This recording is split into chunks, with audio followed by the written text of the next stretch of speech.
নাগরিকদের ভোগান্তি নিরসনে মোটরসাইকেল পার্কিং জোন। জিয়াউল ফকিরের পাঠানো চিত্রে বিস্তারিত। দীর্ঘদিন কলাপাড়া পৌর শহরের যত্রতত্র মোটরসাইকেল পার্কিংয়ের কারণে অতিষ্ঠ হয়ে উঠেছে সাধারণ মানুষ সহ ব্যবসায়ীরা। সড়কে প্রায়শই সৃষ্টি হচ্ছে যানজটের। তাই নাগরিকদের ভোগান্তি নিরসনে এক ব্যতিক্রমী উদ্যোগ নিয়েছে পৌর কর্তৃপক্ষ। মোটরসাইকেল সহ অন্যান্য যানবাহনের পার্কিংয়ের জন্য তৈরি করা হয়েছে পার্কিং জোন। বৃহস্পতিবার দুপুর পৌর শহরের মুক্তিযোদ্ধা সংসদ মাঠে এ পার্কিং জোনের উদ্বোধন করে পটুয়াখালী জেলা প্রশাসক আবু হাসনাত মোহাম্মদ আরেফিন। এ সময় উপজেলা নির্বাহী কর্মকর্তা ও পৌর প্রশাসক রবিউল ইসলাম, স্থানীয় গণ্যমান্য ব্যক্তিরা উপস্থিত ছিলেন।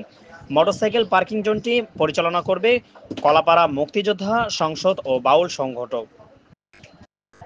দিনভর হুন্ডা প্রতি রাখা হবে 10 টাকা। পার্কিং জোন তৈরি করায় স্বস্তি ফিরেছে সাধারণ মানুষের মাঝে। Infinity TV news, news desk.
Infinity TV news, desk report.